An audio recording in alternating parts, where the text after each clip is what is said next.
Ouça, a partir de agora, o programa Acorda Bênção, com o pastor Amaro Correia.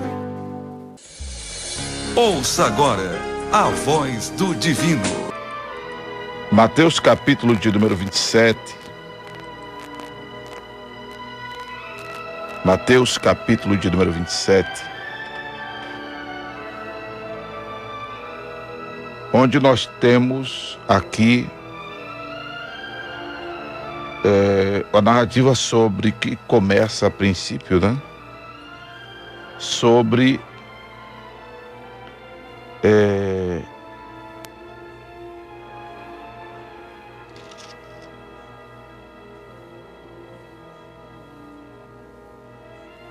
o suicídio de Judas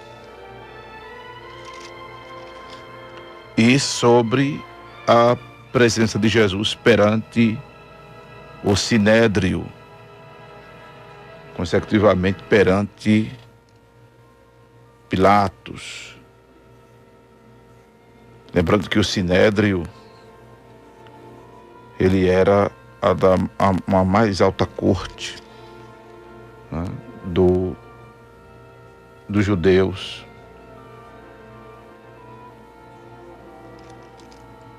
Era o juizado, né? Mas se tratando do começo aqui desse capítulo 27, em que ao romper do dia os principais sacerdotes e anciãos do povo entraram em conselho contra Jesus para o matarem. E amarrando-o, levaram-no e o entregaram ao governador Pilatos. Na verdade, começa com essa chegada ao governador Pilatos.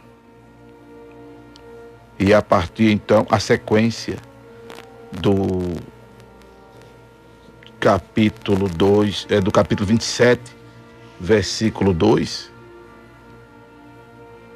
então ela acontece no versículo 11, quando Jesus é apresentado ao governador e o governador o interroga, perguntando se ele era o rei dos judeus, ao que Jesus lhe dizia: tu dizes.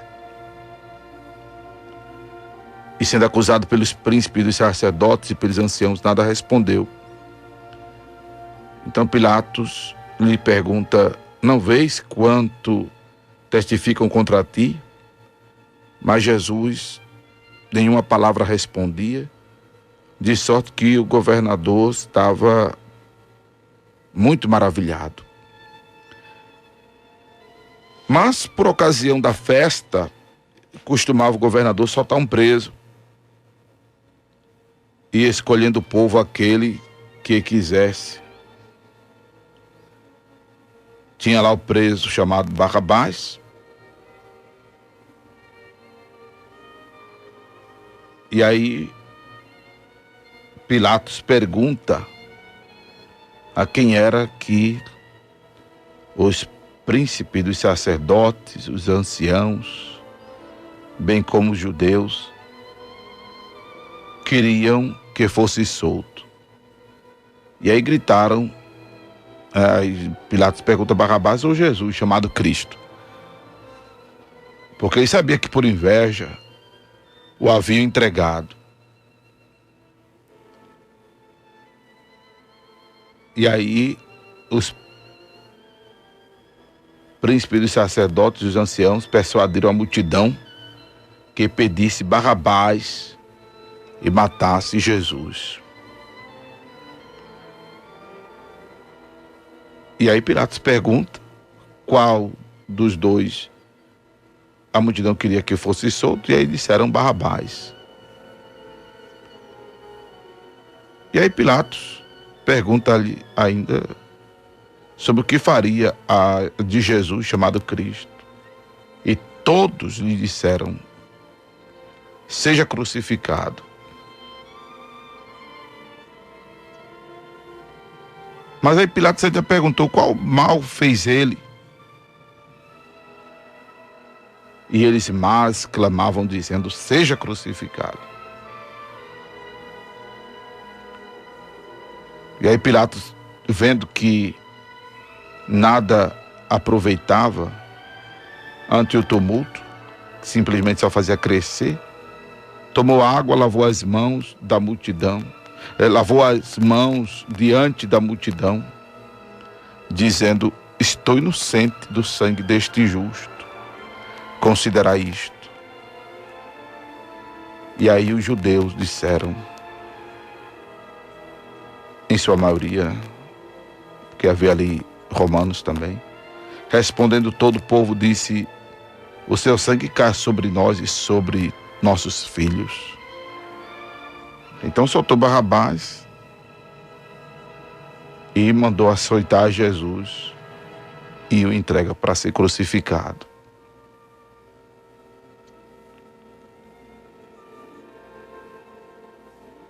Que coisa. E veja o que Jesus passou. Os soldados do governador conduziram Jesus à audiência, reuniram junto dele toda a corte e, despedindo-o, tirando-lhe as roupas, cobriram ele com uma capa de escarlate e, tecendo uma coroa de espinhos, puseram na cabeça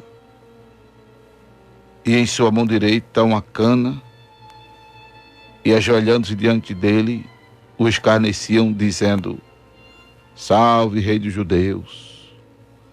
E cuspindo nele, tiraram-lhe a cana e batiam-lhe com ela na cabeça. E depois de o haverem escarnecido, tiraram-lhe a capa, vestiram as suas vestes e o levaram para ser crucificado. Aí começa a via cruzes, né, do Senhor Jesus. Então, já passamos para os irmãos a ordem do julgamento de Jesus, que foi a sua audiência perante Anás, conforme já vimos em João capítulo 18, versículo 12 ao 14, e ainda em João capítulo 18, versículo 19 ao 23. Depois de Anás, o julgamento acontece perante Caifás e o Sinédrio, Mateus capítulo 26, versículo 57 ao 68, e Mateus capítulo 27, versículo 1.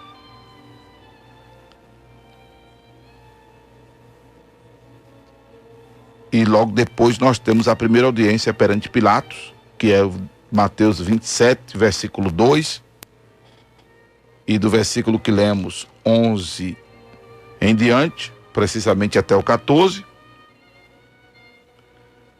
Há uma audiência registrada com Herodes, em Lucas capítulo 23, versículo 6 ao 12. E o segundo julgamento perante Pilatos, que acontece do versículo 15 ao 26, que é determinante para o momento da crucificação do Senhor Jesus. Bem, Pilatos,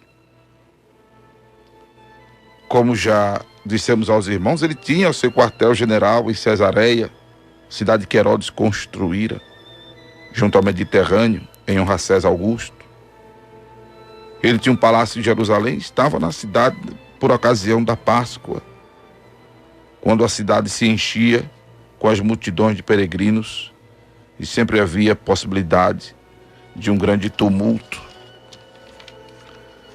Mas Pilatos, que era procurador romano, ou governador da Judéia, posição para a qual ele foi escolhido por Tibério, o César, no ano 26 depois de Cristo. Ele era comandante de um exército no território ocupado, a Palestina. Ele cuidava para que todos os impostos fossem enviados a Roma. E ele tinha o poder de dar vida e morte sobre seus súditos, bem como era ele quem nomeava o sumo sacerdote e decidia quais casos mereciam a pena capital. Foi quando falamos da importância de um poder, por exemplo, executivo, como ele que exercia o poder de governador, exercia na Judéia. Mas ele tinha aquele cuidado de fazer com que Roma não recebesse outro relatório de que ele ofendera os costumes judaicos ou de que não conseguisse controlar situações difíceis. Acusação levantada anteriormente, inclusive, contra ele perante Tibério. Ele era cheio de caprichos. E no caso de Jesus, ele deixou que as considerações pessoais e políticas pesassem mais do que a sua convicção pessoal de que não estava fazendo justiça. É quando dissemos aos irmãos que, por um lado, os judeus têm, humanamente falando, culpa por conta do comportamento dos principais sacerdotes e dos anciãos, que eram judeus.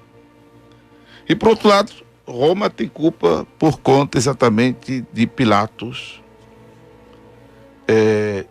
que representava o Império Romano, não é?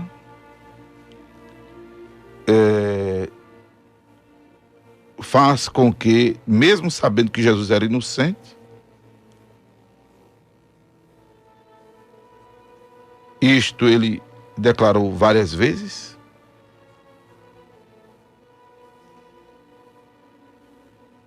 o próprio Jesus, o próprio Pilatos faz isso, né? Do Senhor Jesus. Mas ele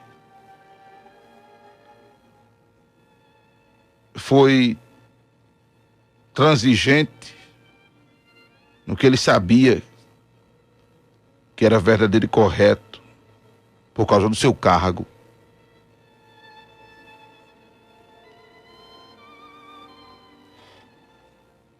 E aí ele, como representante do Império Romano, humanamente falando, Roma acaba sendo representada por ele e, consecutivamente, culpada. Mas, independente disso, a gente sabe que o propósito de Jesus foi de vir ao mundo para morrer por nossos pecadores. Foi quando dissemos aos irmãos que só se a voz do povo é a voz de Deus em alguma situação na história, a única foi essa. A única foi essa. Em nenhum outro momento a voz do povo é a voz de Deus. Meus irmãos, e nós fomos bem esclarecedores quando falamos disso aqui a primeira vez. Que a voz do povo não é a voz de Deus. Se foi alguma vez, foi só neste momento aqui, em que Jesus está sendo, pela segunda vez, julgado, ou tendo essa audiência com Pilatos, não é? Que o povo, inclusive, influenciado pelos principais sacerdotes e anciãos, manda que Pilatos o crucifique. Claro, esta situação ela se deu porque vocês todos sabem, Judas, ele traiu Jesus, não é? Ele traiu Jesus,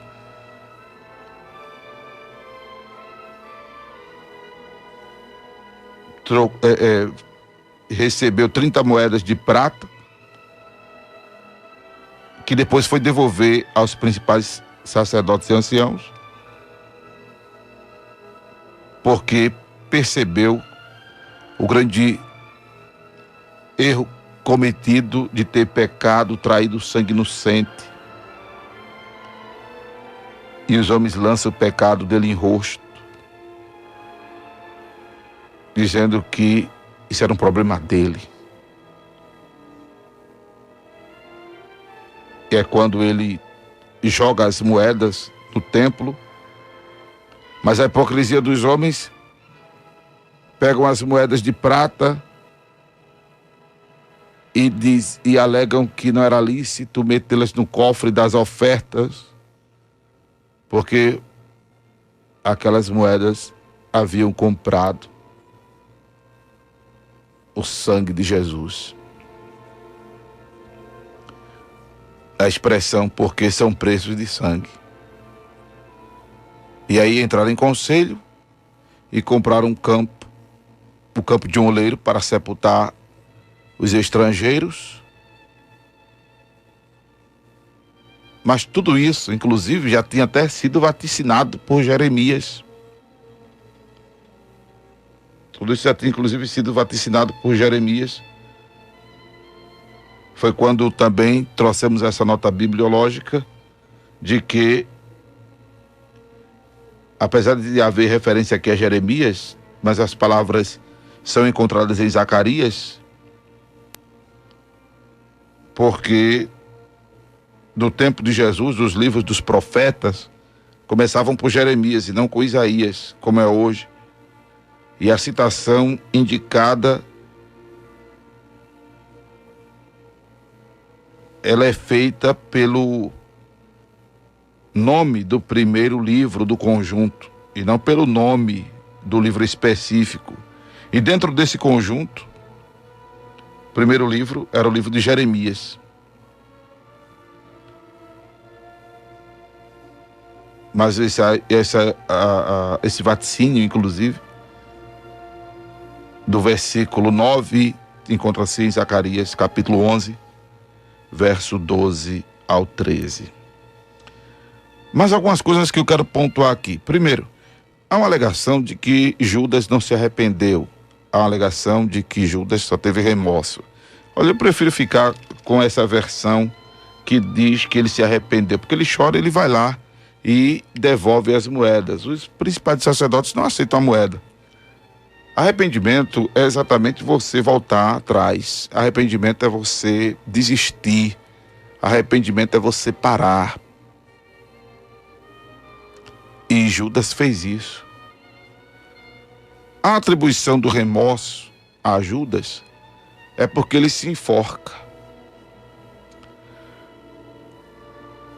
A morte de Judas, ela, se a gente for entrar nisso, não se tem muita resposta, não é? Com relação ao vaticínio da morte de Judas, do tipo assim, ele foi escolhido para ser o traidor.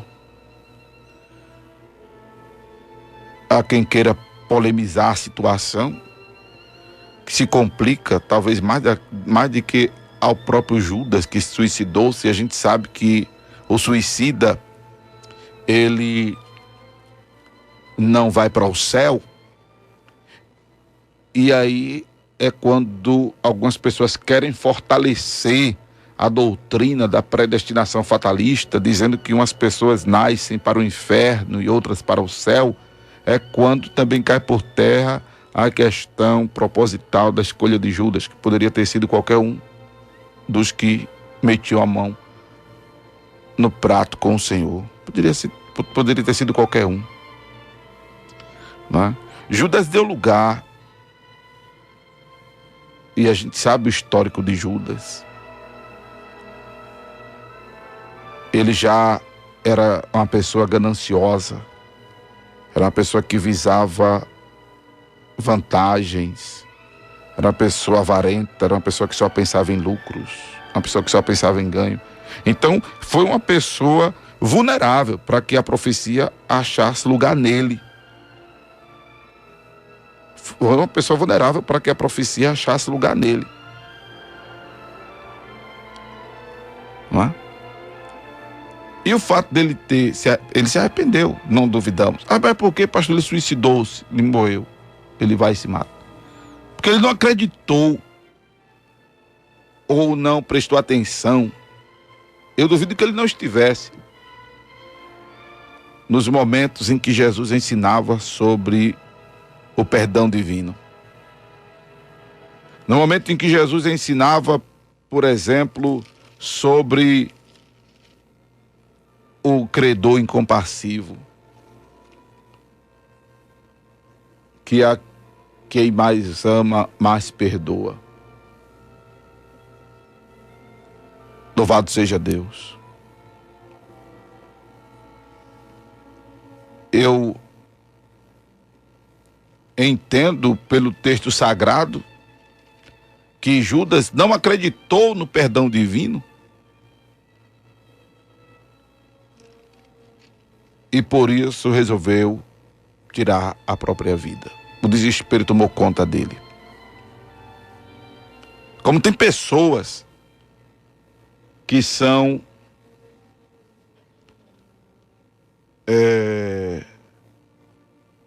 mortas vivas, porque não aceitam o perdão divino, acham que estão terminantemente condenadas, acham que estão desprezadas por Deus, acham que estão sem ser amada por Deus, acham que estão esquecidas por Deus por causa de algum vacilo, de algum pecado, de algum erro em suas vidas. São pessoas que acham que Deus não escuta mais suas orações, não recebe seu louvor, não as ama mais, lhes deu as costas. Há pessoas que estão sendo Judas existencial. Há pessoas que estão sendo Judas existencial.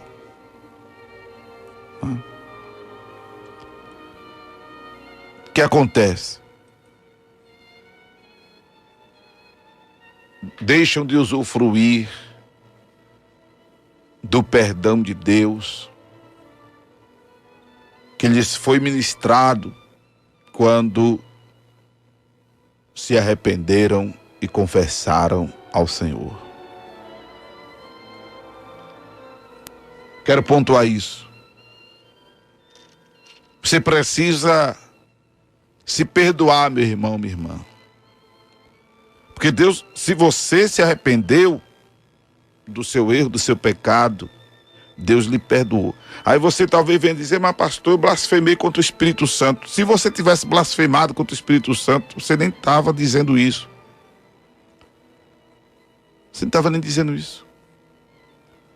Porque a blasfêmia contra o Espírito Santo, já explicamos, é a resistência à ação persuasiva de Deus. É Deus fazendo você entender que você está errado e você querendo estar certo. Não é nem o não se arrepender a princípio, ou não é nem não é nem o saber que está errado e não ter força de sair do erro. Não é nem isso. É achar que está certo estando errado. Entende? Não é nem você admitir que está errado e não querer, no momento, deixar o erro. É você simplesmente achar que está certo estando errado, sabendo que está errado, mas querendo achar que está certo. E aí, por conta disso, não há confissão. E por não haver não há arrependimento. E por não haver arrependimento, não há confissão. Concomitantemente, não há perdão. Porque para todo pecado arrependido, há perdão divino. Para todo pecado arrependido, há perdão divino, meu irmão.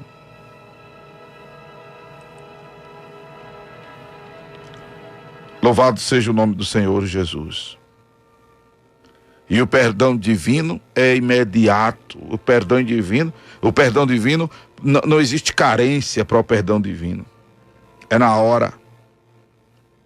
Deus não lhe perdoa daqui a tantos minutos depois, a horas, dias, semanas, muito menos meses, muito menos anos. Não, é na hora. Louvado seja o nome do Senhor Jesus. Outra coisa que quero pontuar aqui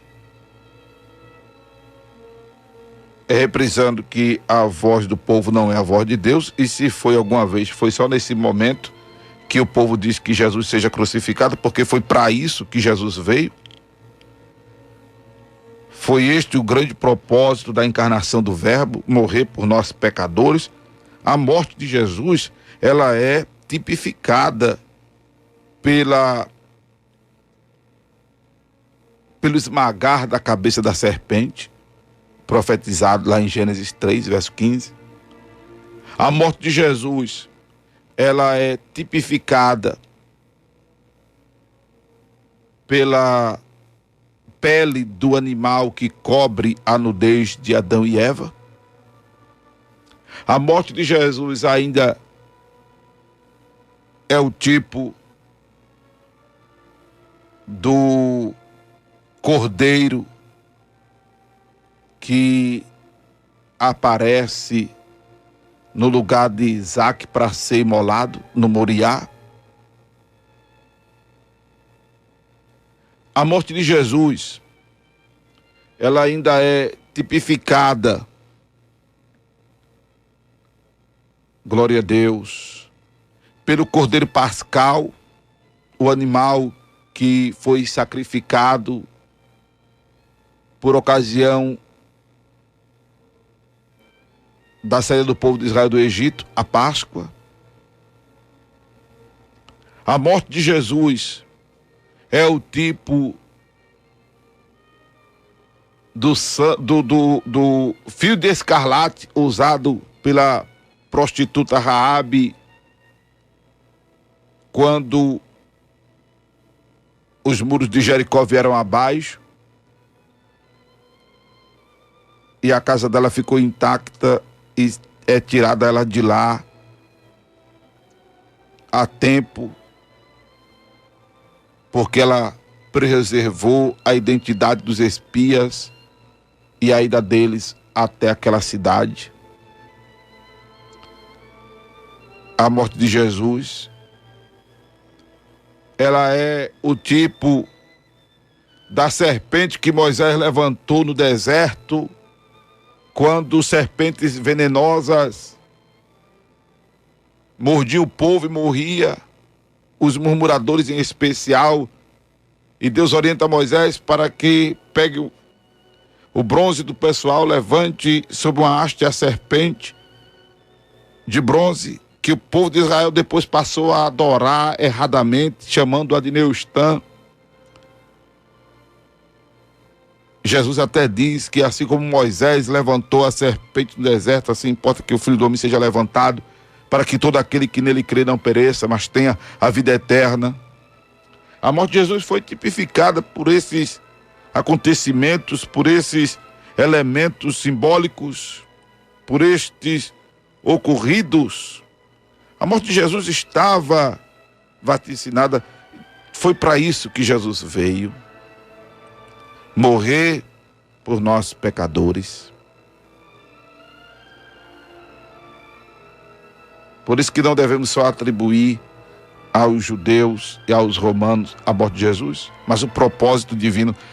Aproveitando é que a gente vai ler muito em João, Jesus dizendo: a minha vida eu a dou e eu tenho o poder de tornar a tomá-la. Ninguém a tira de mim, eu a dou e tenho o poder de tornar a tomá-la. Agora, para que isso se cumprisse, era necessário haver uma vulnerabilidade,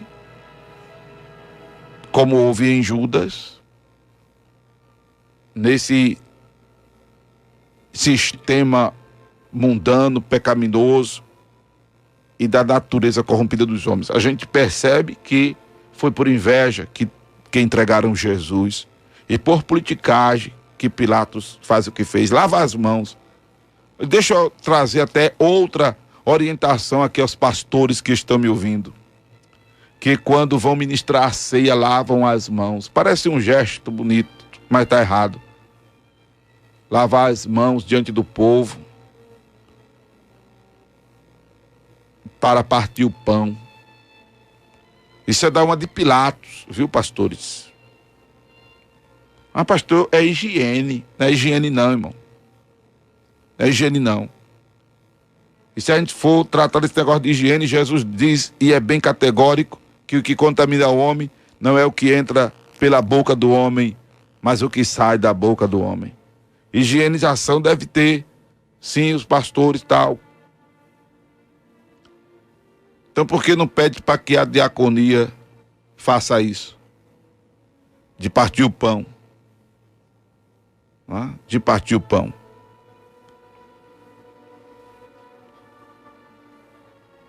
Não tem nada a ver. O gesto de lavar a mão para ministrar a Santa Ceia é o pastor dizendo que não tem nada a ver com aquilo, com a morte de Jesus.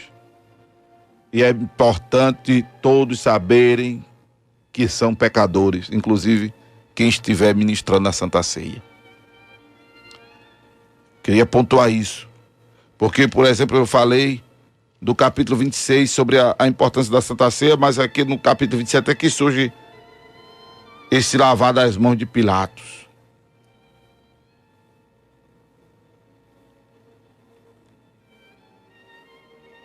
Louvado seja Deus. Louvado seja o nome do Senhor. E o capítulo 27 continua com a Via Crucis. Jesus, inclusive agora, é ajudado por um sirineu que o constrangem a levar a cruz, porque aí Jesus já tinha apanhado tanto, já tinha vertido tanto sangue no meio do caminho, já tinha andado tanto, carregando aquela cruz que a turma já sabe até quanto ela pesava, quantas espinhos tinha na cabeça. Tem gente que sabe, eu não sei, né? Mas Jesus já estava tão debilitado. Essa versão da crucificação de Jesus, feita pelo Mel Gibson, é muito forte. Eu imagino que é uma das que mais chega perto da realidade. O ator, né, diz que quando gravava aquela cena, quebrou braço, quebrou costela. Imagine se ele fosse o nosso Jesus. Imagine por ali o que Jesus passou, irmão. E o que a gente tem no filme é só ficção. Imagine o que Jesus passou. Porque a turma batia em Jesus com gosto de gás, irmão. A turma batia com muita força, a turma batia com muita violência. Quando Jesus estava no capítulo 26, versículo de número... Deixa eu achar aqui.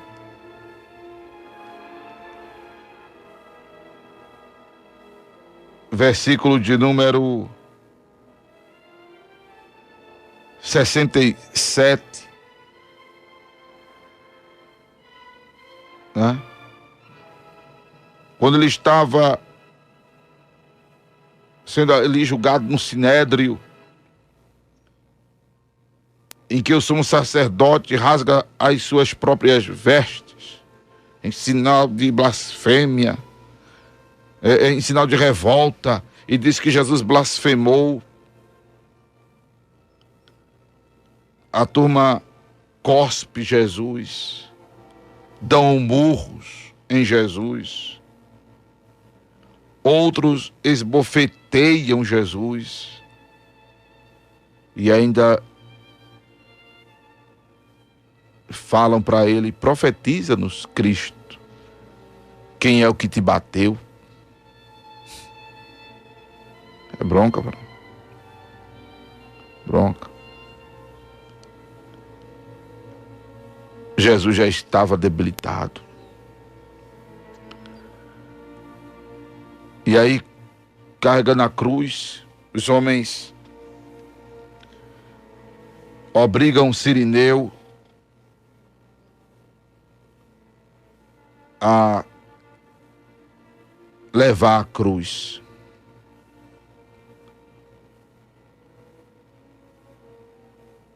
Pela misericórdia de Deus em nossas vidas, se levantam até pessoas para amenizar a nossa dor, para minimizar a nossa situação. Porque do jeito que tem gente ruim, tem gente boa. Se bem que quem está por trás de toda a ruindade é o diabo, como quem está por trás de toda a benfeitoria é Deus. Não é? Se bem que quem faz com que o Cirineu ajude Jesus são os soldados aqui. Mas é uma intervenção divina isso. Intervenção divina, os homens estavam vulneráveis ali. Ao diabo, a Deus, à autoridade política, religiosa. Estavam entregues. E aí chegaram ao Gólgota, que significa lugar da caveira. E não para a maldade não. Misturam vinho com fel e dão a Jesus, mas ele não quer beber. Ele prova, mas não quer beber.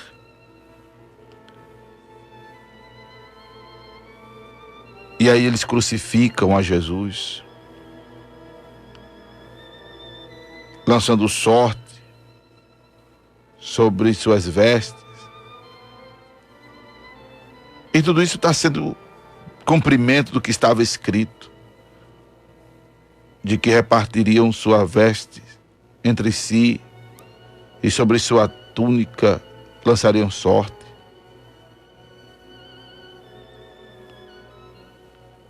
E aí crucificam Jesus. Por cima de sua cabeça põe a escritura de sua acusação: este é Jesus, o Rei dos Judeus.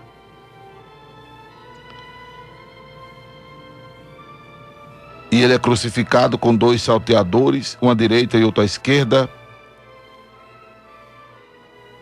E os que passavam blasfemavam dele, meneando a cabeça, do tipo assim, balançando a cabeça, tronchando a boca, balançando a cabeça. Oi, tu não destrói o templo, em 3 dias o reedificas? Salva-te a ti mesmo, se és o Filho de Deus. Desce da cruz. E as pessoas diziam isso. Os príncipes dos sacerdotes, os escribas, os anciãos, os fariseus, todos escarneciam dele,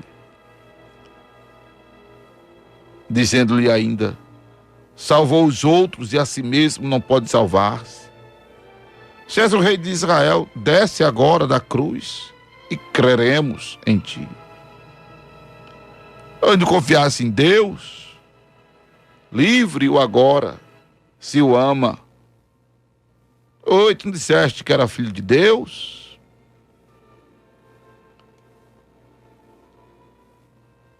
E os que estavam com ele crucificado, lhe lançaram em rosto isso. Lhe lançaram em rosto isso. Teve um que disse que está ali pelo mal que fizera, pelo mal que fizera, mas ele não. Teve um que reconheceu, que não está nesse registro aqui de Mateus, agora não estou vendo, não tem não. Aquele a quem Jesus disse: hoje mesmo estarás comigo no paraíso.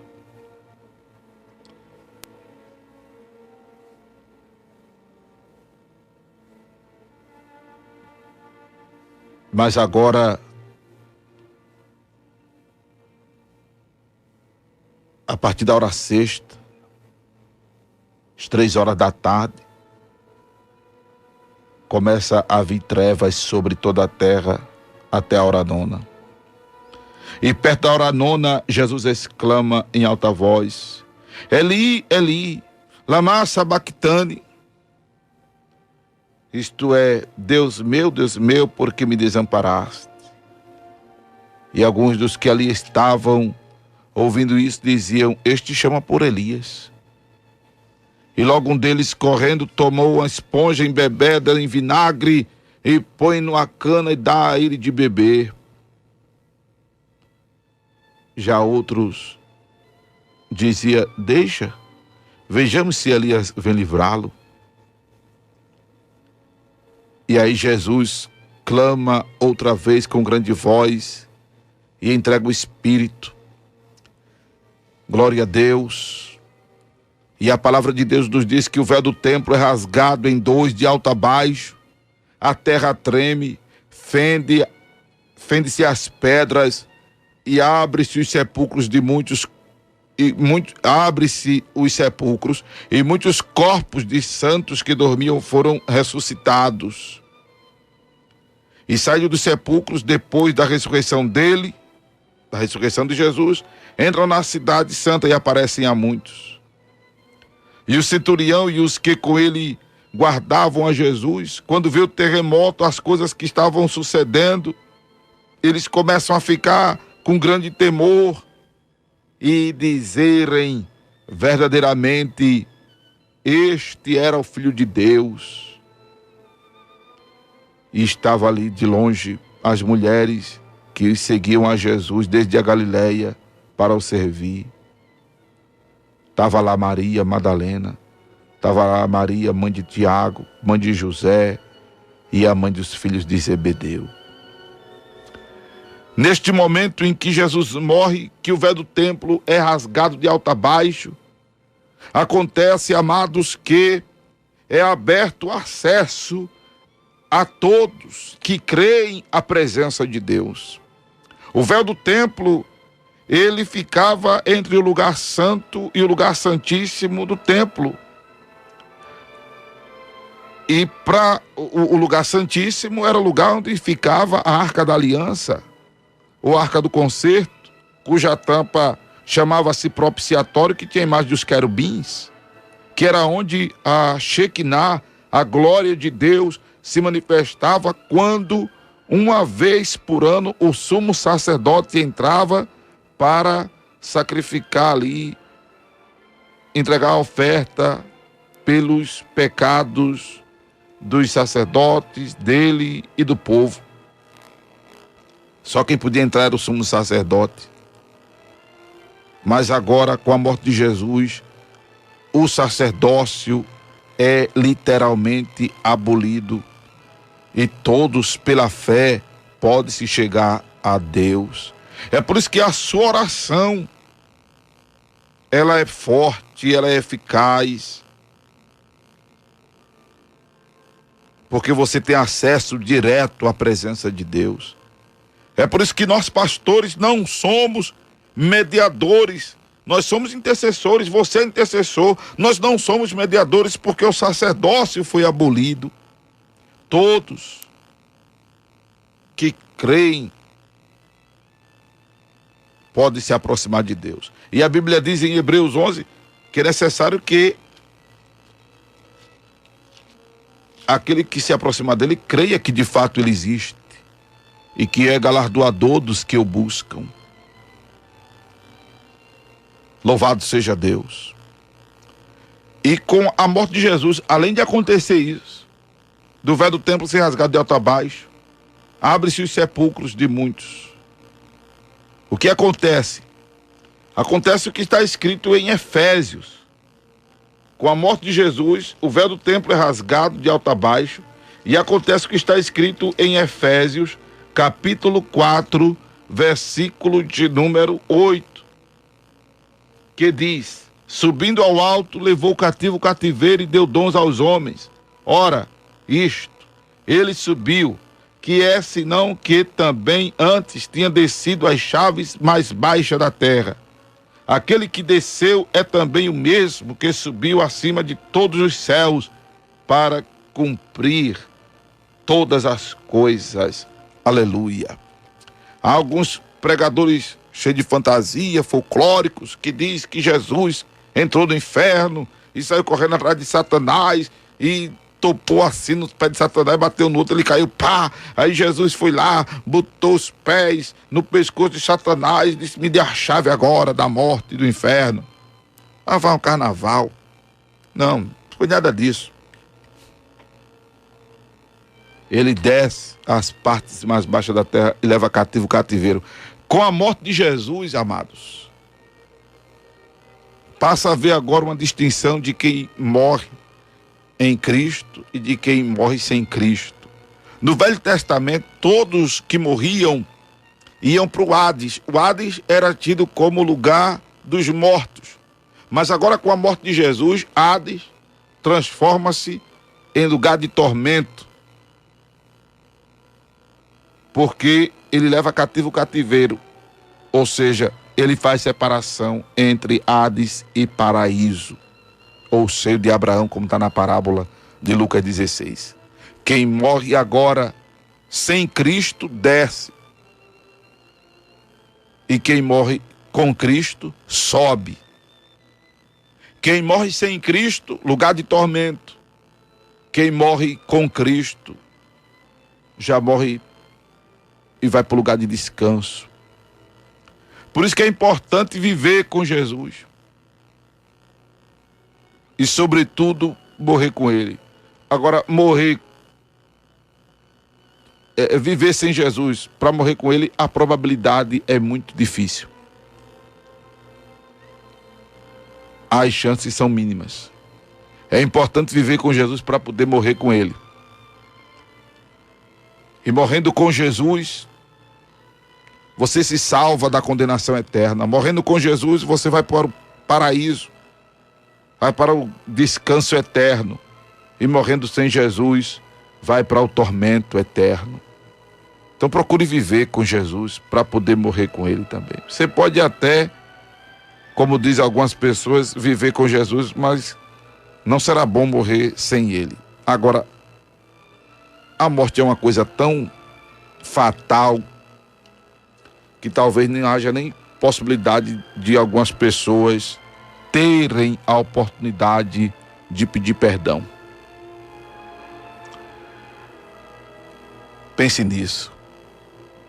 Se resolva com Deus agora. Se resolva com Deus agora. Louvado seja o nome do Senhor Jesus. São essas mudanças que acontecem quando Jesus morre. No mundo espiritual, o véu do templo é rasgado e o traslado do paraíso para os céus. E aí Jesus é sepultado no sepulcro de José de Arimateia. Louvado seja Deus.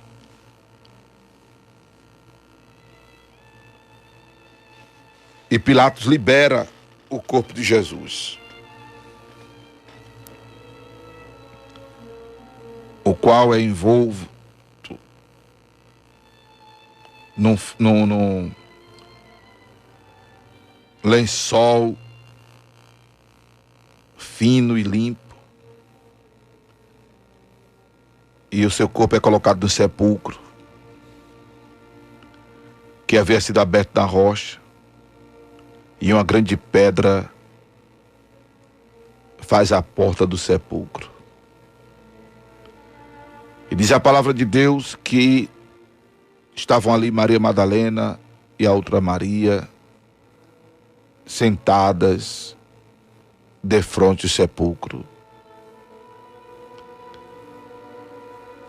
E aí no dia seguinte, o dia da preparação, reuniram-se os príncipes dos sacerdotes e fariseus em casa de Pilatos, dizendo: lembra-nos de que aquele enganador vivendo ainda disse depois de 3 dias ressuscitarei? Manda, pois, que o sepulcro seja guardado com segurança até o 3º dia. Não se dê o caso que os seus discípulos vão de noite e furtem e digam ao povo: ressuscitou dos mortos. E assim o último erro será pior do que o primeiro. E disse-lhe Pilatos: tendes a guarda, ide, guardai-o como o entenderdes. Indo eles, seguraram o sepulcro com a guarda, selando a pedra. O que, para a glória de Deus, a gente vê no capítulo 28, não adiantou de nada. Não adiantou de nada, porque deixa eu dizer aqui, para terminar, inclusive, o livro de Mateus agora. Terminar já o livro de Mateus. Capítulo 28. Não adiantou de nada eles colocarem lá guarda, né, para vigiar o sepulcro, para que não fosse o corpo de Jesus sequestrado e depois os discípulos alegarem que ele tivesse ressuscitado. Não adiantou de nada. Porque no fim do sábado, quando já despontava o primeiro dia da semana, o domingo, Maria Madalena e outra Maria foram ver o sepulcro. E eis que um grande terremoto aconteceu, porque o anjo do Senhor desceu do céu, chegou, removeu a pedra e sentou-se sobre ela. E o aspecto do anjo era como um relâmpago, e sua veste branca como a neve. E os guardas, com medo, ficaram muito assombrados e como mortos. Não adiantou de nada os guardas. E aí o anjo do Senhor diz às mulheres: não tenhas medo. Eu sei que buscais a Jesus, que foi crucificado. Ele não está aqui, porque já ressuscitou, aleluia. Ressuscitou como tinha dito, vinde ver de lugar onde o Senhor jazia. E elas entraram, viram e são orientadas a dizer aos discípulos que ele já havia ressuscitado dos mortos e que iria diante deles para a Galileia e ali ele seria visto. Glória ao nome de Jesus. E elas pressurosamente saíram do sepulcro com temor e com grande alegria. Imagine, irmãos. As mulheres viram aquilo, terremoto, a pedra se movendo, os guardas assombrados e os anjos falando com ela. E elas correram para anunciar aos discípulos. Aleluia. E Jesus vai ao encontro delas. Glória a Deus. Vai ao encontro delas, ao encontro dos discípulos. E se depara com eles, os saúda, eles abraçam, adoram ele. Glória a Deus. E o Senhor manda que eles não temessem, levantassem a cabeça. Louvado seja o nome do Senhor. Louvado seja o nome do Senhor. Mas aí, enquanto os discípulos estão comemorando, festejando a ressurreição de Jesus,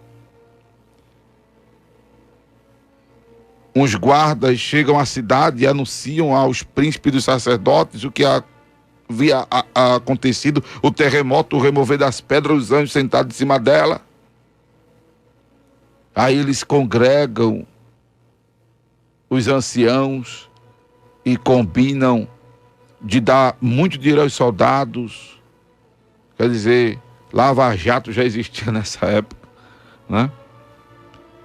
E disseram a eles que mentissem, que dissessem que os discípulos vieram à noite enquanto os guardas estavam dormindo e furtaram o corpo dele, de Jesus.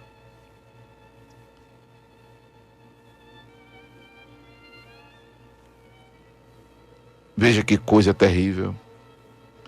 E os soldados receberam dinheiro e fizeram como estavam instruídos. E foi-se dito, foi divulgado entre os judeus que o corpo de Jesus havia sido roubado até o dia de hoje. Uma das razões pelas quais os judeus não acreditam na messianidade de Jesus. Houve esse engodo dos líderes da época, houve esse suborno aos soldados da época. Mas eles verão a quem o transpassaram, diz a Escritura. Jesus ressuscita. Nós vamos tratar desses assuntos mais adiante, quando lermos o livro de Marcos e o livro de Lucas. Claro que dentro da respectiva abordagem de cada um. Mas nós sabemos ainda que antes desse momento aqui do Ide, Jesus aparece a Pedro, que está despido. Jesus fala com os discípulos no caminho de Emaús. Jesus, louvado seja Deus, ainda aparece com a presença de Tomé, está aqui nesse contexto do capítulo 28. Jesus aparece, manda que Tomé toque na mão dele, toque ao lado dele. Louvado seja Deus. Eu só estou terminando o capítulo 28 de Mateus, estou terminando o livro de Mateus, mas o assunto não. Amém? Que vamos voltar a falar dele quando abordarmos Marcos, Lucas e o próprio Evangelho de João. Mas eu quero que você saiba e que você fique muito convicto e lembrado de que Jesus ressuscitou, meu irmão. Jesus ressuscitou, minha irmã. Então não há nada perdido para você. Há jeito, a solução para a tua vida. Amém? Agora, atente para o Ide de Jesus. Atente para o Ide de Jesus. Os exegetas entendem que o estou convosco todos os dias até a consumação dos séculos está condicionado à praticidade do Ide, bem como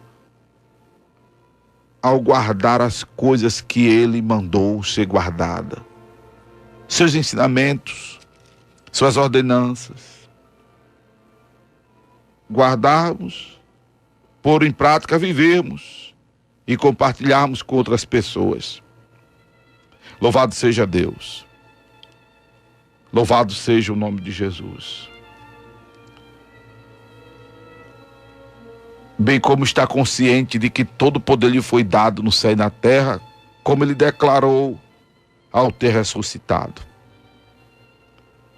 Então levante sua cabeça, não há nada perdido, porque Jesus vive, aleluia, e todo poder pertence a ele. Todo poder pertence a ele. Glória a Deus. Glória a Deus. Todo poder pertence a Jesus. Amém? Louvado seja o nome do Senhor. Então, amados, glorificado seja Deus. Glorificado seja Deus, que vive para todo sempre, o Senhor Jesus. Amém? Aleluia. Você acabou de ouvir o programa Acorda Bênção, com o pastor Amaro Correia.